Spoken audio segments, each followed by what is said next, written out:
PMMA e a história do HIV/AIDS têm em comum? Olá, eu sou a doutora Juliana Hipólito, entusiasta da Conexão Pele Alma, e eu sei que tem muitas pessoas confusas com essa história do PMMA, essa substância que provocou a morte de algumas pessoas, que o Conselho Federal de Medicina agora quer que a Anvisa proíba. Vamos entender um pouquinho sobre ela. Vamos comigo? Então vamos lá. O PMMA é o polimetilmetacrilato, que é uma substância derivada do plástico e que é utilizada na medicina em usos na ortopedia, na oftalmologia e que passou a ser liberada no Brasil lá por volta de 2009 para tratamentos de pessoas com lipoatrofia pelo HIV. O que é isso, doutora? Então vamos lá.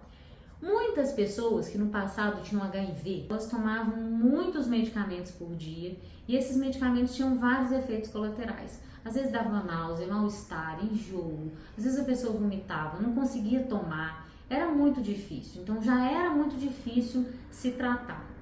E tinha um outro aspecto, esses remédios também poderiam causar, e muitas pessoas causaram, uma lipoatrofia. O que é a lipoatrofia? Mudava a imagem delas. Elas olhavam para si no espelho e viam uma bochecha reabsorvida, uma gibosidade aqui, porque a gordura era redistribuída no corpo. Tirava daqui, tirava do bumbum, tirava das pernas e dos braços e distribuía aqui no tronco. Então ela ficava com o tronco, né, arredondado e aqui nas costas uma deposição de gordura. Então, além do sofrimento que era ter AIDS, ter HIV, ter AIDS, tomar esse coquetel, que eram vários por dia, ainda tinha uma alteração da imagem. E era muito fácil uma pessoa apontar na rua e dizer: aquele ali tem AIDS, aquele ali tem HIV, vamos sair de perto, né? Porque era um estigma muito forte, isso lá em 2009. Então, o que passou a acontecer? Os dermatologistas e os cirurgiões plásticos, eles começaram a ver o sofrimento dessas pessoas e aí, no mundo inteiro, isso estava sendo pensado, o que poderia ser feito para essas pessoas? E aí, uma das soluções era a aplicação do PMMA. Porque o PMMA, ele poderia ser feito numa forma de gel para ser injetado, por exemplo, no rosto, às vezes em algumas áreas corporais que precisassem, né, para melhorar a autoimagem dessas pessoas e garantir que elas pudessem estar inseridas na sociedade sem ter tanto estigma.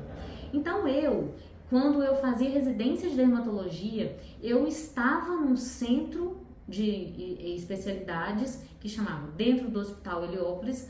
A minha residência médica era dentro do Hospital Heliópolis e eu era uma das residentes na época, que fui uma das privilegiadas de participar dessa grande oportunidade para as pessoas de serem tratadas com o PMMA, porque o PMMA poderia melhorar a qualidade de vida delas. Entenda uma coisa, naquela época não existia a possibilidade de fazer isso com outra substância. Era a única substância disponível, fornecida pelo governo brasileiro, lá em 2009, para que essas pessoas pudessem ser tratadas. E aí os meus preceptores, os meus chefes, junto com outros médicos dermatologistas seletos em poucos lugares do país, foram treinados para a aplicação do PMMA.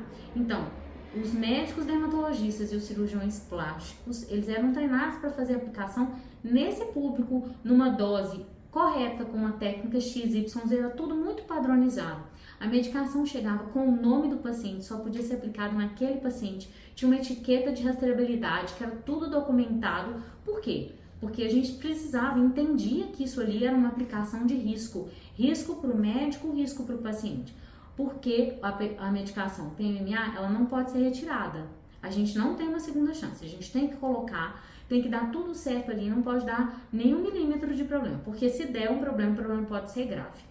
E aí, qual que é a discussão que está acontecendo agora? A discussão que está acontecendo agora é que pessoas que não têm HIV/AIDS por outros motivos estão aplicando o PMMA para aumentar a bochecha, para o bumbum, para os braços, para as panturrilhas. E a quantidade que está sendo utilizada é uma quantidade muito além daquela recomendada para essas pessoas que tinham esse problema específico de saúde. Eu mesma, depois que eu saí da minha residência, já tinham outros produtos muito mais adequados, na minha opinião, para aplicação nas pessoas com lipoatrofia pelo HIV/AIDS ou lipoatrofia por outras substâncias. Tem várias questões envolvidas. Uma questão envolvida é que, naquela época, as pessoas que aplicavam essas medicações, elas estavam sim com HIV estável, estava com uma carga viral baixa, mas elas tinham uma sobrevida curta. Então não se viam tantos efeitos colaterais de longo prazo. Hoje em dia, as pessoas que têm HIV/AIDS, se por algum motivo elas precisarem de um preenchimento, de um bioestimulador de colágeno, eu jamais vou escolher para elas o PMMA, porque eu entendo que essa substância pode causar muitos problemas. Então, no dia a dia atual, eu não aplico mais PMMA em ninguém, nem em quem tem HIV/AIDS, nem nunca apliquei em quem não tem HIV/AIDS, e não vou continuar não aplicando. Na minha opinião, existem produtos mais adequados para esses fins. E hoje em dia, a discussão tem sido assim: pessoas que não têm HIV/AIDS e que estão sendo submetidas a essa substância têm tido complicações graves.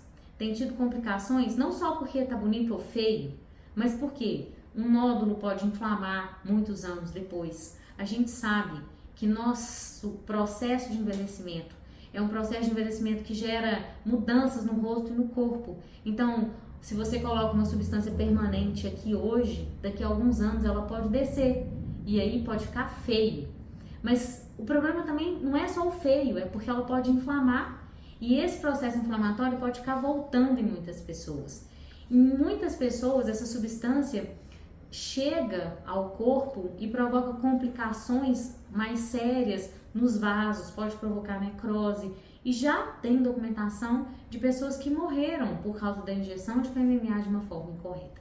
Então, é por isso que tem tanta polêmica, que tem tanta discussão atualmente, para saber o que vai ser feito. O governo vai proibir, não vai? Se ele proibir, ele tem que dar uma outra substância que é extremamente cara, que outras substâncias mais caras para tratar essa população. Então, é sobre isso que está acontecendo. Eu estou aqui para esclarecer suas dúvidas. Se você tiver qualquer dúvida, manda aqui embaixo que eu quero saber. Eu também quero saber sua opinião. Coloca aqui nos comentários. Um abraço!